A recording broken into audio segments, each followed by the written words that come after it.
여호와께서 모세에게 말씀하여 이르시되 너는 아론과 그의 아들들과 함께 그 의복과 관유와 속죄제의 수송아지와 순양 2마리와 무교병 한 광주리를 가지고 온 회중을 회막문에 모으라.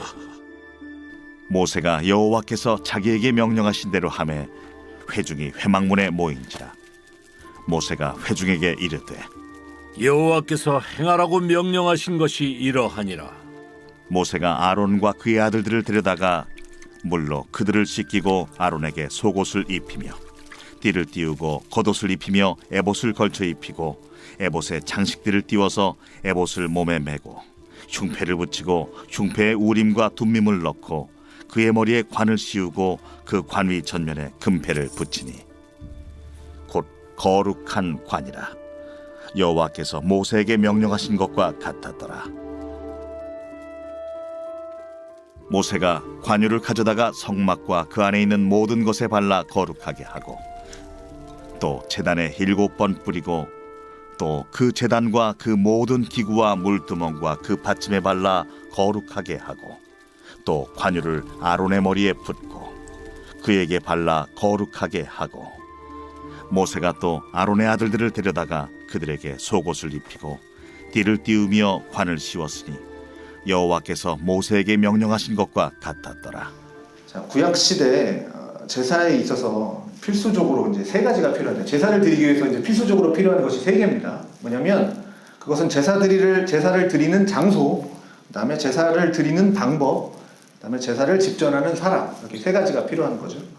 그래서 제사를 드리는 장소에 대해서는 출애굽기 25장에서 40장까지 성막에 대한 성막을 어떻게 짓고 어떻게 만들고 이렇게 성막에 대해서 장소, 성막에 대한 말씀이 있었고요. 그다음 제사를 드리는 방법에 대해서는 이제 레위기 1장부터 7장까지 말씀이 있었습니다. 5가지의 제사, 그 제사법에 대해서 이제 다뤘죠.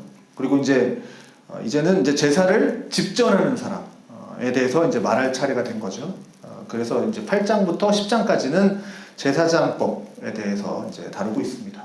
그래서 이제 8장의 전반적인 내용이 뭐냐면 이스라엘의 이제 최초 대제사장이 되는 아론, 그다음에 이스라엘의 최초의 이제 제사장들이 되는 아론의 아들들, 이렇게 제사장으로 세우는 취임식에 대한 내용이 이제 8장에 담겨 있는데요. 그래서 1절부터 4절까지는 제사장 취임식의 이제 준비에 관한 내용, 그리고 5절에서 32절까지는 취임식을 하는 순서, 그리고 이제 33절에서 36절까지는 취임식을 하는 기간에 대해서 이제 말을 하고 있습니다. 그래서 이제 최초의 대제사장과 그다음에 제사장이 되는 그 취임을 준비해야 할 것들이 있었는데, 우선 뭐냐면 제사장으로 임명을 받아야 할 아론과 이제 그의 아들들, 이제 임명해야 되는 사람이 필요한 거죠. 아론과 그의 아들들이 있어야 했고요. 그다음에 취임식에 사용되는 이제 물품들이 필요하죠. 그래서 대제사장과 제사장의 의복이 필요하고, 그다음에 정결 의식을 위해서 필요한 이제 기름, 관유, 그리고 제물로 드릴 수송아지와 이제 수양 2마리, 무교병 한 광주리가 이제 필요했던 겁니다. 이뿐만이 아니라 그리고 이제 회중이 그 자리에 이제 참석을 해야 했습니다. 제사장 취임이 뭐 몰래 진행되는 것이 아니라 온 회중이 보는 앞에서 이제 공적으로 이루어진 것이니까, 그리고 또 이 의식은 하나님이 주신 이제 명령대로 이루어지고 있다라는 것을 보여주는 거죠. 그래서 이제 제사장의 취임 순서는 어떻게 되냐면 크게 이제 1부와 2부로 나눠집니다. 그래서 1부는 이제 목욕, 그다음에 예복 착용, 이제 관유를 붓는 거 이렇게 되어 있고요. 또 2부는 이제 속죄제와 이제 번제, 화목제를 제사를 드리는 것으로 이제 제사장 취임 순서가 이렇게 진행이 됩니다. 그래서 오늘 보고자 하는 것은 이제 1부를 좀 보고자 합니다. 그래서 오늘 모든 준비가 맞춰지자 이제 모세는 아론과 그의 아들들을 이제 데려다가 이제 물로 깨끗이 씻깁니다. 이제 모든 준비가 이제 맞춰졌으니까. 그리고 아론에게는 이제 대제사장의 의복을 입히고 아들들에게는 제사장의 의복을 입힙니다. 그래서 제사장의 의복은 어떻게 되냐면 우선 세마포, 속바지를 입고요. 속바지는 이제 허리에서부터 두 넓적다리까지, 장단지라 그러죠. 넓적다리까지 하체를 가리는 긴 사각 팬티라고 생각하시면 되겠고요. 그 다음에 이제 속옷을 입습니다. 자, 이 속옷은 우리가 생각하는 그런 속옷이 아니라 우리가 흔히 생각하는 속옷은 이제 속바지 저거고요. 우리말로 속옷이라고 번역된 이 말은 흰 세마포로 만드는 것으로 이렇게 세마포 속바지 위에 이제 걸쳐 있는 옷입니다. 성경 보면 이렇게 하얀 옷 입고 긴 하얀 옷 많이 보시죠. 그래서 가운처럼 생겼습니다. 그런 다음에 속옷 위에 이제 겉옷을 입는 겁니다. 그 겉옷과 구별하기 위해서 이제 성경에서는 이제 속옷이라고 표현하는 겁니다. 겉옷은 이제 어떻게 만드냐면 이제 청색으로 만들었는데 모양은 이제 목 부분이 파여 있고 팔 부분이 없는 상태 형태로 이제 머리에서부터 이제 덧씌워서 입는데 길이는 무릎 아래까지 내려오죠. 저렇게. 그 다음에 이 겉옷자락에 이제 세 가지 색으로 된 석류와 이제 금방울을 다는 겁니다. 자, 그 다음에 겉옷 위에 이제 에봇을 착용합니다. 에봇은 이제 조끼와 같이 생겼고, 그다음에 금색, 청색, 자색, 홍색 실과 가는 배실 등 뭐 5가지 색실로 짜서 만들었습니다. 에봇을. 에봇의 양 어깨에는 이스라엘의 12지파의 이름을 새긴 이제 보석이 달려 있고, 또 에봇 띠로 이제 동여맸습니다. 그리고 이제 흉패를 붙이죠. 흉패에는 에봇 위에 달린 이제 가슴 주머니, 흉패라 그럽니다. 그래서 에봇과 같은 재료로 만들었고, 흉패 전면에는 이스라엘 12지파의 이름을 새긴 이제 12개의 보석을 붙였고, 흉패 안에는 우림과 둠밈을 넣어서 이제 이렇게 우림 둠밈 이렇게 써 있죠.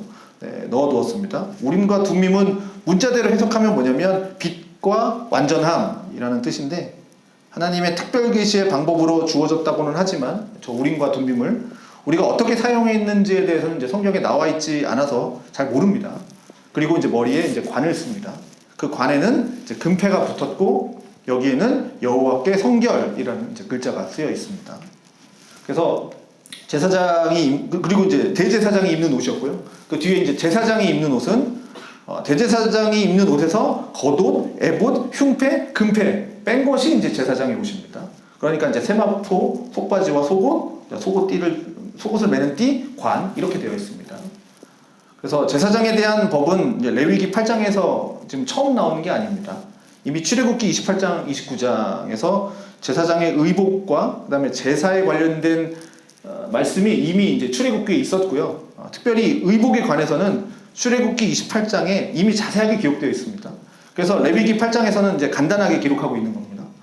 그래서 제사장의 흰 옷하고 그리고 대제사장의 화려한 의복은 두 가지를 의미하고 있는데, 제사장의 흰 옷은 희다. 그래서 이제 죄를 씻김 받아서 깨끗한 사람이 되었다라는 뜻이고, 대제사장의 저 화려한 옷은 그 직분이 영광스럽고 존귀하다를 나타내고 있습니다.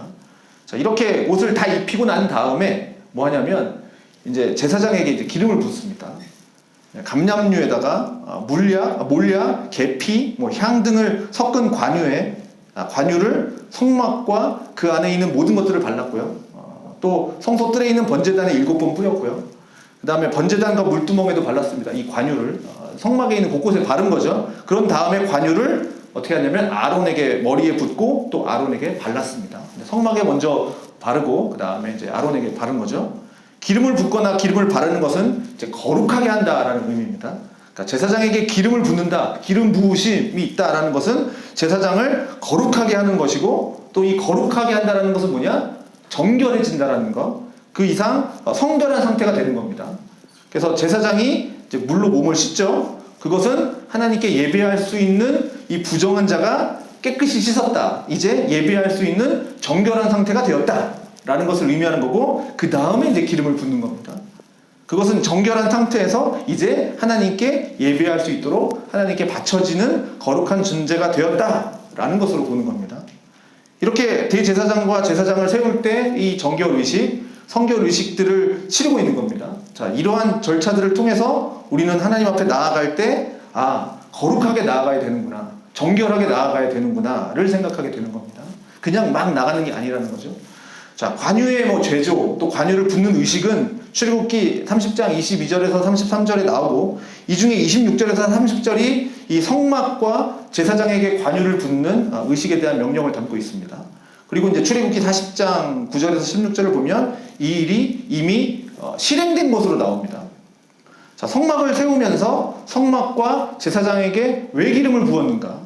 그것은 우리가 성막을 졌지 않습니까? 그러면 그게 그저 외형적인 완성이 아니라 성막의 외형적인 그런 건물의 완성보다 더 중요한 게 뭐냐면 바로 하나님의 처소로서의 그런 내적인 완성이 더 중요한 거죠. 그냥 단순히 건물 지은 게 중요한 게 아니라 이 내적인 완성을 표시하기 위해서 하나님은 성막의 각종 기구들에 관유를 붓는 절차를 주셨다라는 겁니다. 하나님의 승인을 나타내는 이런 기름 부으심이 없이는 외형적 건물의 완성은 결코 진정한 완성이라고 볼 수가 없는 거죠. 그냥 건물만 졌다고 이제 교회가 아니라는 거죠. 이 안에 하나님의 기름 부으심이 있어야 된다라는 거죠. 그리고 성막의 진정한 완성은 뭐냐? 거기에서 사역할 사람들의 기름 부음을 통해서 완성된다라는 겁니다. 아무리 뭐 성막이 화려하고 깨끗하게 만들어지고 또 거기에 있는 기물들의 뭐 기름을 부어서 거룩함의 의미를 나타냈다고 해도 거기에 수종드는 거룩한 사역자가 있지 않다면 그것은 아무 소용이 없는 거죠. 그래서 제대로 준비된 사역자가 없다면 이름은 성막일지 몰라도 이름은 교회일지 몰라도 그냥 평범한 장막과 별 다른 바가 없다라는 겁니다. 평범한 건물과. 그렇게 하나님을 예배하는 처소인 이 성막의 진정한 완성은 뭐냐? 거기에서 일할 사역자가 거룩하게 준비되어지는 것이라는 겁니다. 그래서 모세는 성막의 기물들의 이제 기름을 부음으로써 그 기물들이 이제 하나님을 예배하는 거룩한 도구로 받쳐지게 했습니다. 자, 우리가 다윗이 기름 부음을 받을 때 성령이 그에게 임했다라고 되어 있죠. 또 시편 133편에 나오는 그 기름 부음 의식이 성령의 연합을 말해주고 있습니다. 제사장에게 기름을 붓는다라는 것은 그에게 이제 성령이 임하고 그가 진정으로 하나님을 위해서 일할 거룩한 사역자가 되어서 하나님께 가까이 나아가게 된다라는 것을 나타내 주는 겁니다.